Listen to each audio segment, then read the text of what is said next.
Hi friends, அஸ்ஸலாமு அலைக்கும். எப்படி இருக்கீங்க எல்லோரும்?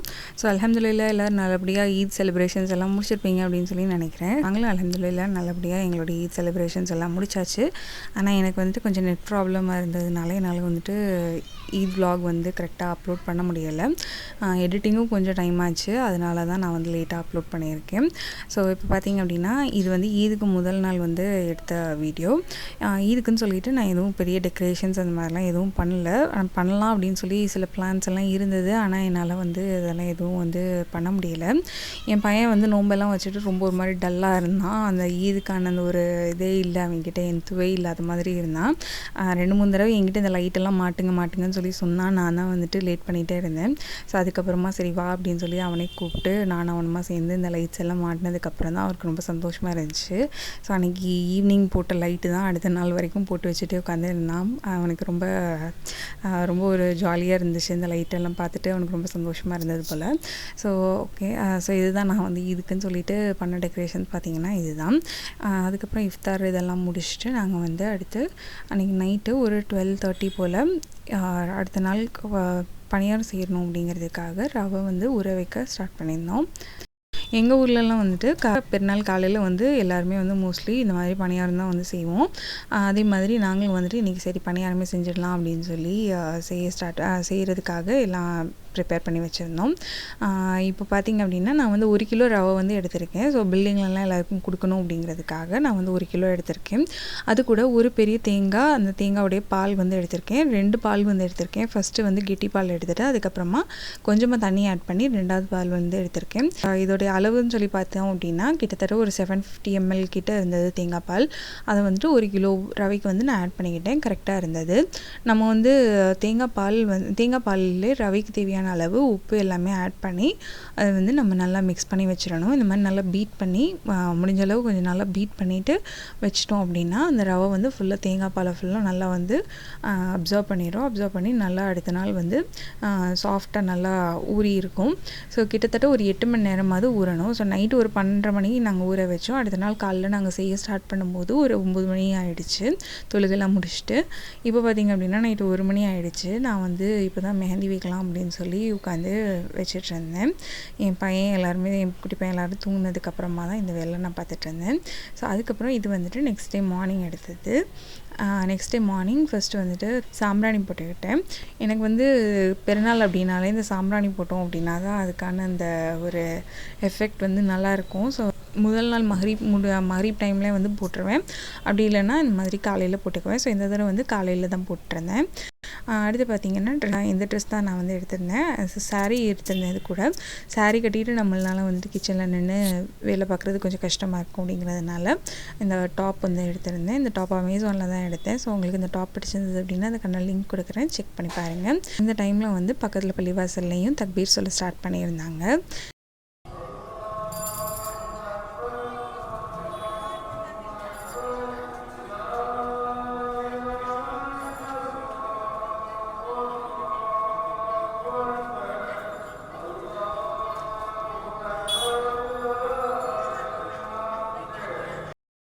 அதுக்கப்புறம் ஒரு 6:30 போல் நான் வந்துட்டு ஷீர் குருமா செய்யலாம் அப்படின்னு சொல்லி அதுக்கான வேலைகளை வந்து ஸ்டார்ட் பண்ணிட்டேன். தொழுகைக்கு போகிறதுக்கு முன்னாடி ஸ்வீட் சாப்பிட்டுட்டு தான் போகணும் அப்படின்னு சொல்லி சொல்லுவாங்க இல்லையா? ஸோ அதுக்காக நாங்கள் வந்து எப்போவுமே எந்த பெருநாளாக இருந்தாலும் ஒவ்வொரு வருஷமும் ஷீர் குருமா கண்டிப்பாக செய்வோம். ஸோ அதுக்காக வந்துட்டு நான் வந்து 2 டேபிள் ஸ்பூன் நெய் சேர்த்து அது கூட கொஞ்சமாக முந்திரி, பாதாம் சேர்த்து நல்லா ஃப்ரை பண்ணி எடுத்துக்கிட்டேன் தனியாக. அதுக்கப்புறம் கொஞ்சமாக கிஸ்மிஸ் சேர்த்து அதையும் ஃப்ரை பண்ணி எடுத்துக்கிட்டேன். அதுக்கப்புறம் ஒரு 5 பேரிச்சம்பழம் நான் சின்ன சின்ன பீசஸாக கட் பண்ணி எடுத்திருந்தேன். அதையும் வந்து ஆட் பண்ணி ஃப்ரை பண்ணி தனியாக எடுத்து வச்சுக்கிட்டேன். அதுக்கப்புறம் அதே நெய்யிலே நான் வந்து ஷீர் குருமாவுக்கு தேவையான அளவு தண்ணி வந்து ஆட் பண்ணிக்கிட்டேன். கூட தேவையான அளவு உப்பு, தேவையான அளவு சுகர் எல்லாமே ஆட் பண்ணி தண்ணி நல்லா கொதிச்சதுக்கப்புறமா சேமியா நெய் வந்து சின்ன சின்ன பீசஸாக உடச்சி ஆட் பண்ணிக்கிட்டேன். இந்த சேமியா தான் வந்து நாங்கள் எப்போவுமே வந்து ஷீர் குருமாவுக்கு வந்து ஆட் பண்ணுவோம். அதாவது இந்த மாதிரி நல்லா தின்னாக உள்ள சேமியா தான் வந்து ஷீர் குருமாவுக்கு ஆட் பண்ணும்போது நல்லாயிருக்கும். இது வந்து ஆல்ரெடி ரோஸ்டட் அப்படிங்கிறதுனால நான் திருப்பி ரோஸ்ட் பண்ணல. நான் ஜஸ்ட் அப்படியே தான் டைரெக்டாக நான் வந்து ஆட் பண்ணிக்கிட்டேன். ஓகே, அதுக்கப்புறம் வந்துட்டு 2 டேபிள் ஸ்பூன் அளவுக்கு கண்டென்ஸ் மில்க் சேர்த்து 2 கப் பாலும் சேர்த்து நல்லா கொதிக்க விட்டேன். லாஸ்ட்டாக வந்து கார்னிஷிங்க்கு தேவையான நம்ம ஃப்ரை பண்ணி வச்சுருந்த பாதாம் முந்திரி நட்ஸ் எல்லாத்தையும் வந்து ஆட் பண்ணிக்கிட்டேன். ஸோ அவ்வளோதான், இது ஷீர் குருமா ரொம்ப சிம்பிளாக ஈஸியாக வந்து ரெடி ஆகிடுச்சு. இதுக்கப்புறம் பார்த்திங்க அப்படின்னா என் பசங்களை வந்து டைமில் வந்து ரெடி ஆகிடலாம். அவங்களுக்கு வந்து சாப்பிட்றதுக்கு ஃபஸ்ட் வந்து கொடுத்துட்டேன். என் ஃபஸ்ட்டு பையன் மட்டும்தான் வந்து அவங்க அத்தா கூட சேர்ந்து துளுவு போடுவான். இந்த செகண்ட் பையன் பார்த்திங்க அப்படின்னா அவர் காலையிலே எல்லாருக்கும் முன்னாடி ரெடி ஆகிட்டார். ஆனால் வந்து தொழுகிறதுக்கு வந்து அவனை வந்து நான் கூட்டிகிட்டு போக மாட்டேன். ஏன்னா கூட்டம் அப்படின்னாலே அந்த சவுண்டெல்லாம் கேட்டது அப்படின்னாலே அழுக ஆரம்பிச்சிருவான். அதனால் வந்து அவன் பிறந்ததுலேருந்து லாஸ்ட்டு 3 இயர்ஸ் தான் என்னாலே வந்துட்டு தொழுக வந்து போக முடியலை. அப்படி இல்லை அப்படின்னா நானும் வந்து இவங்க கூட சேர்ந்து போயிட்டு திடலில் வந்து தொழுதுட்டு வந்துடுவேன். ஸோ எங்கள் வீட்டு பக்கத்தில் ஒரு ஸ்கூல் கிரவுண்டில் தான் வந்து தொழுக வச்சுருந்தாங்க இந்த தடவை. அங்கே வந்து 8 மணிக்கு தொழுக இருந்தது. ஸோ 8 மணிக்கு தொழுகைக்காக 7:30க்கெல்லாம் போகணும் அப்படின்னு சொல்லி என் ஹஸ்பண்டும் என் பையனும் வந்து சீக்கிரமாகவே கிளம்பி போயிட்டாங்க.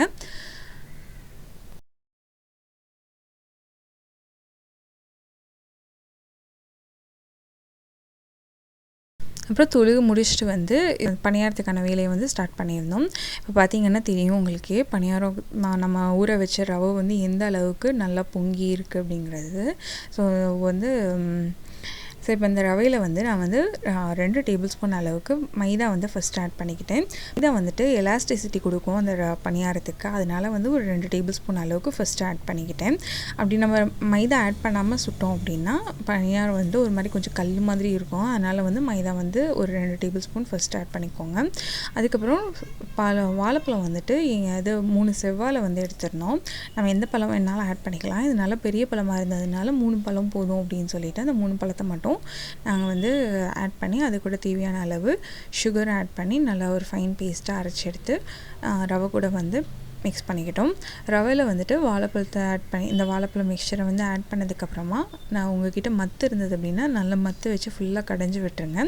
நல்லா வந்து அந்த வாழைப்பழம் மிக்சர் ரவை எல்லாமே வந்து சேர்ந்து நல்லா எல்லாமே ஒன்றா நல்லா வந்து மிக்ஸ் ஆகணும், நல்லா பிளெண்ட் ஆகணும். அப்படி மத்து இல்லை அப்படின்னா ஒன்றும் பிரச்சனை இல்லை, நல்லா ஒரு விஸ்க் வச்சு நல்லா வந்து மிக்ஸ் பண்ணிக்கோங்க. ஸோ இப்போ இந்த ஸ்டேஜில் வந்துட்டு நம்மளுக்கு மாவு கொஞ்சம் தண்ணியாக இருக்க மாதிரி இருந்தது அப்படின்னா நீங்கள் எக்ஸ்ட்ராவாக மைதா வந்து ஆட் பண்ணிக்கலாம். நாங்கள் வந்து மொத்தமாக ஒரு 5 டேபிள் ஸ்பூன் அளவுக்கு மைதா வந்து ஆட் பண்ணியிருப்போம். இப்போ ஆயில் ஹீட் ஆனதுக்கப்புறமா சின்ன சின்ன பால்ஸாக வந்து நம்ம பணியாரத்தை வந்து ஃப்ரை பண்ணி எடுத்துக்கலாம். நீங்கள் வந்து என்ன மாதிரியான பிரேக்ஃபாஸ்ட் ரெசிபீஸ் எல்லாம் இதுக்கு செஞ்சீங்க அப்படிங்கிறத எனக்கு கமெண்ட்ஸில் ஷேர் பண்ணுங்கள். உங்களுக்கு இந்த ரெசிபி வந்து புதுசாக இருந்தது அப்படின்னா கண்டிப்பாக ஒரு நாளைக்கு ட்ரை பண்ணி பாருங்கள். எப்படி இருந்தது அப்படிங்கிறதையும் எனக்கு கமெண்ட்ஸில் சொல்லுங்கள். ஸோ அப்புறம் இன்னொரு விஷயம், நீங்கள் பணியாரம் சுடும்போது ஆயில் நல்லா ஹீட் ஆனதுக்கப்புறமா ஃப்ளேம் வந்து கம்மி பண்ணிடுங்க. லோ ஃப்ளேமில் வச்சு வந்து பணியாரம் வந்து சுடுங்க. அப்போ தான் வந்து பணியாரம் நல்லா வந்து உள்ளுக்குள்ளேயும் வேகும். அப்படி நம்ம ஹை ஃப்ளேமில் வச்சு சுட்டோம் அப்படின்னா வெளியில் நல்லா ப்ரௌன் ஆகிடும், வெளியில் கருகிடும், உள்ளுக்குள்ளே வந்துட்டு அப்புறம் மாவாகவே இருக்கும். ஸோ இந்த ஒரு விஷயத்தையும் வந்துட்டு நம்ம வந்து பணியாரம் சுடும்போது கவனிக்கணும். நான் சொன்ன ஸ்டெப்ஸ் எல்லாம் ஃபாலோ பண்ணி நீங்கள் வந்துட்டு பணியாரம் சுட்டிங்க அப்படின்னா கண்டிப்பாக உங்களுக்கு ஒரு சூப்பரான ஃப்ளஃபியான பணியாரம் வந்து கண்டிப்பாக உங்களுக்கு கிடைக்கும். நீங்கள் வந்துட்டு கொஞ்சம் கூட பேக்கிங் சோடா அதெல்லாம் வந்து எதுவுமே ஆட் பண்ணணும் அப்படின்னு சொல்லி தேவையே இல்லை. ஸோ கண்டிப்பாக எல்லோரும் ட்ரை பண்ணி பாருங்கள். அதுக்கப்புறம் பார்த்தீங்க அப்படின்னா எங்களுடைய பணியாரம் எல்லாமே வந்து அந்த அன்றைக்கி ரொம்ப சூப்பராக வந்து இருந்தது. கண்டிப்பாக என் பில்டிங்லேயும் வந்து எல்லோரும் ட்ரை பண்ணிவிட்டு எல்லோரும் சாப்பிட்டுட்டு ரொம்ப நல்லாயிருக்கு அப்படின்னு சொல்லி சொன்னாங்க. ஸோ ரொம்ப சந்தோஷமாக இருந்தது எங்களுக்கு. அதுக்கப்புறம் நாங்கள் வந்துட்டு அன்றைக்கி லஞ்ச் வந்து பார்த்திங்கன்னா எங்கள் ஊர் ஸ்பெஷல் மஞ்சள் சோறு வந்து செஞ்சுருந்தோம். அது கூட சேர்த்து தால்ச்சா, மட்டன், அப்புறம் கொஞ்சமாக சிக்கன் வந்துட்டு ஃப்ரை பண்ணியிருந்தோம். அது கூட தயிர் பச்சடி வந்து வச்சுருந்தோம். ஸோ இதுதான் அன்றைக்கான லஞ்ச் ரெசிபி. அதை வந்து என்னால் ஃபுல்லாக வீடியோ எடுக்க முடியலை. ஏன்னா நானே ஹஸ்பண்டும் சேர்ந்து தான் வேலை பார்த்துட்டு இருந்தோம். எங்கள் பில்டிங்கில் நான் முஸ்லீம் ஒருத்தவங்க தான் இருக்காங்க. அவங்களுக்கு கொஞ்சம் டைமில் வந்து சாப்பாடு கொடுக்கணும் அப்படிங்கிறதுனால கொஞ்சம் அவசரமாக வேலை பார்த்துட்டு இருந்தோம். ஸோ நெக்ஸ்ட் டைம் நான் உங்களுக்கு கண்டிப்பாக இதோடைய ரெசிபீஸ் எல்லாமே வந்து போஸ்ட் பண்ணுறேன். ஸோ இதுதான் ஃப்ரெண்ட்ஸ் எங்களுடைய ஈத் செலிப்ரேஷன். உங்களுக்கு பிடிச்சது அப்படின்னா கண்டிப்பாக லைக் பண்ணுங்கள், ஷேர் பண்ணுங்கள். நீங்கள் என்னுடைய சேனலுக்கு புதுசாக இருந்தீங்க அப்படின்னா சப்ஸ்கிரைப் பண்ண மறந்துடாதீங்க. ஸோ தேங்க்ஸ் ஃபார் வாட்சிங்.